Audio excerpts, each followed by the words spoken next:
All right, 4:25 on CBS. The 2-4 Browns at the 7-0 Patriots. We know that the Browns have talent, but it could be a tough spot for Baker Mayfield here. I mean, it could all fall apart on the Browns. I mean, why are you laughing? Because he's thinking about you picking him to win 10 games. I'm envisioning Baker Mayfield seeing ghosts. Is what I'm. Starts right here. Look, starts right now. They're trying to change up their offensive line. Obviously, Freddie Kitchens hasn't necessarily displayed what that's going to look like. Probably for a little gamesmanship. Doesn't want to give Bill Belichick a little bit of an edge. It doesn't matter. This Patriots defense is so good. They're going to have a hard time figuring out where the blitzes are coming from, what coverage they're playing in.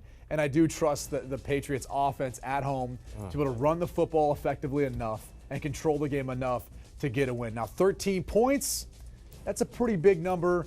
If New England wasn't playing at home, I would probably feel pretty confident in them not being able to cover that. But since they are in Foxborough, I don't know. Every time I went there, your headset goes out. There's always something that goes a little bit of a awry, especially on like a third down or 2-minute drive. So I'm going to go ahead and lay the points. I don't feel great about it, especially because it's my Brownies, but still, this is too tough of a matchup. Listen, look at this graphic. Look at this. These are defensive numbers. This is crazy. Eventually, the Patriots will get into their varsity schedule because clearly they've been playing against their JV opponents. This is part of their varsity schedule. This is the start of their varsity schedule. I know, which is still part of the JV schedule. Yeah, it has to be. But these numbers are crazy good, and we've never really. I've watched a lot of Patriots football throughout my adulthood life as a player and now as a fan. I can't recall Tom Brady being a part of a dominating defense like we're seeing right now. Even in those Super Bowl years with Ty Law, Lawyer Malloy, McGinnis, and all those guys, right? This team, the secondary play is so good, and looking at the issues with the Browns, they can't protect the passer. For whatever reason, Baker Mayfield is having issues against zone concepts, and as a professional quarterback, those should be the opportunities that you look forward to. He's struggling, and they just forget about the most valuable player on that offense, which is Nick Chubb. When Nick Chubb is getting opportunities and he's rolling, this offense is rolling, but Freddie Kitchens is like a chef in the kitchen. He got all the ingredients, all the spices, but the food does not taste good. You know why? Because he overcooks it. He's overcooking the food. He don't know how to handle all the talented players they have. So with me, I'm taking the Patriots. I'm treating the Patriots like LSU. I'm taking them every week until they prove me wrong.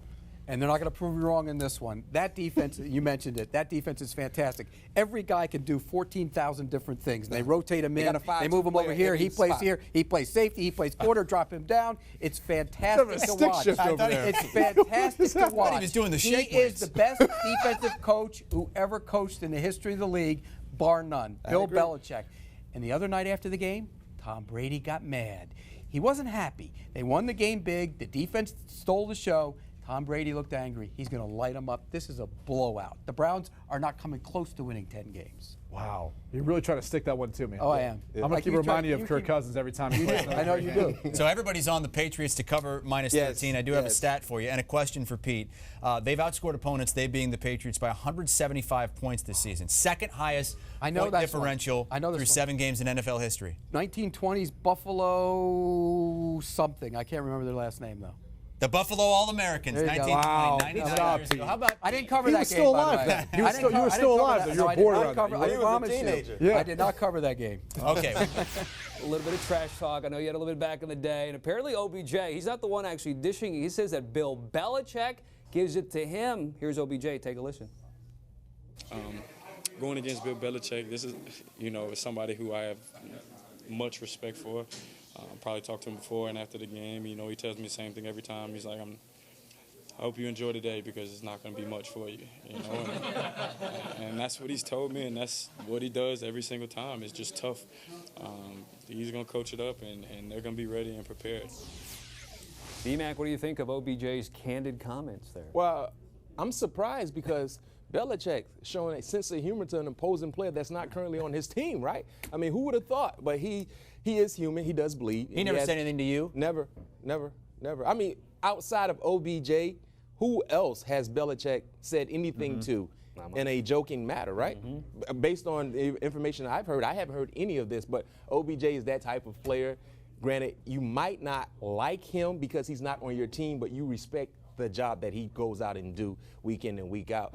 This is a very, very important matchup, more so for the Cleveland Browns, because we know they have been a disappointing team so far. We felt like I did not feel this way, but most of the naysayers and football fans felt like they could compete for a Super Bowl. Yeah, Brady Quinn had him winning 10 games. Popular pick to win the division, Brady's get being to the biased. playoffs. You know, he played for the Browns, so I understand that. I'm a bit biased when it comes to my Steelers, but you got to crawl before you can walk, right? You didn't make the playoffs. You haven't been to the playoffs in a long, long time. I think since, 2002 or something like that? So been a while. for all the people that feel like this team had Super Bowl aspirations, pump your brakes, please. You have to get into the tournament first before you can do anything else. But they have been a big disappointment, and OBJ hasn't really lived up to the billing. I'm not saying it's because of him, but the issues at the quarterback position, the issues at the offensive line spots have really hampered his growth and his production.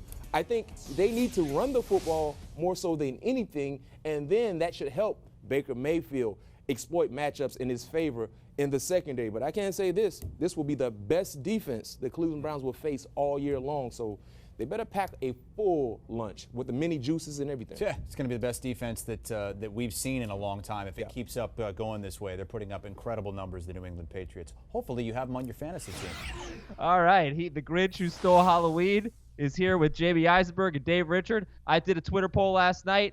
I know it depends on your roster, but in general, how are you feeling about Odell Beckham Jr. at New England this week?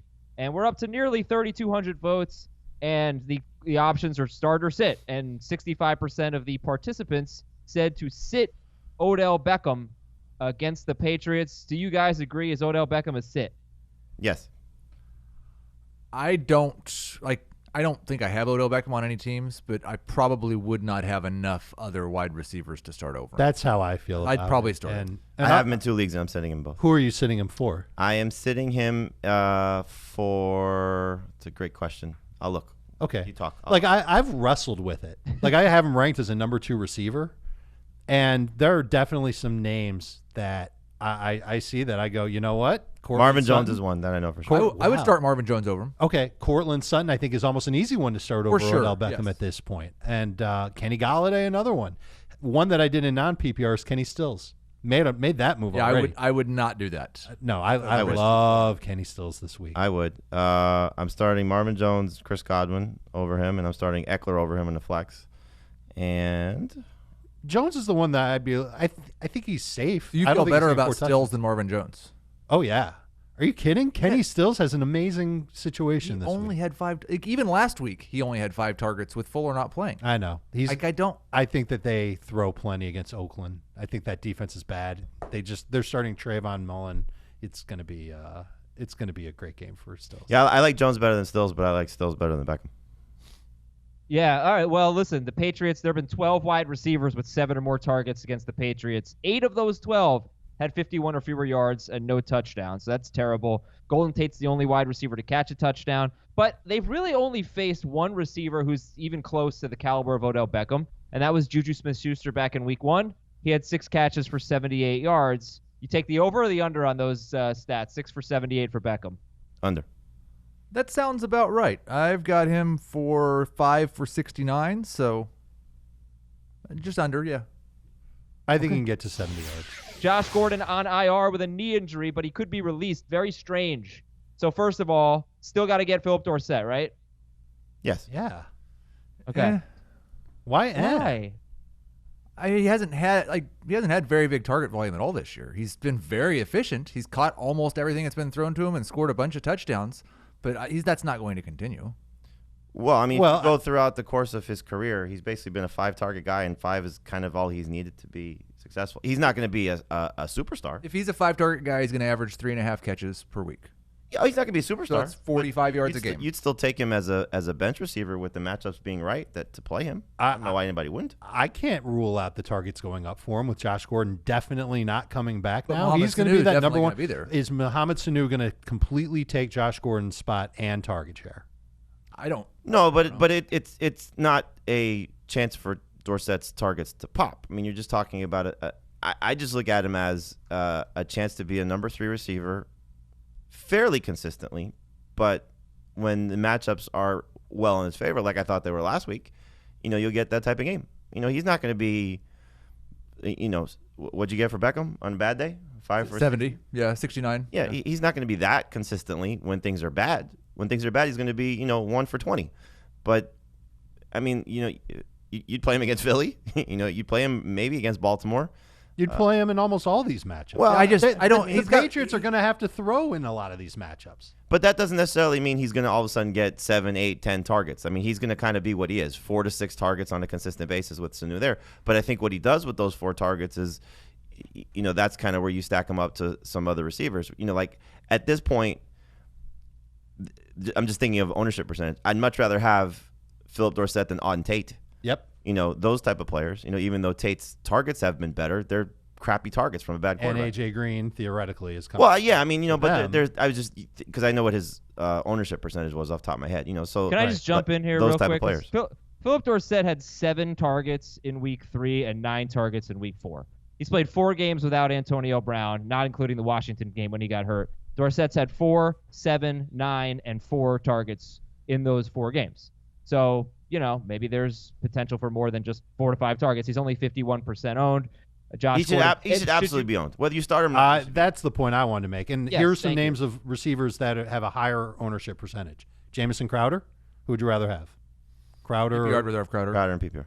I'll take Dorsett. Auden Tate, we agree on Auden Tate. I don't necessarily agree, but okay. What about Curtis Samuel, who's at 73%? Samuel by a country mile. What about kind of the same type of player? But sure, I'll take the one on the Patriots. Deshaun Jackson, 73%. Sterling Shepard, 74%. Much rather have Dorsett than those two. Yeah.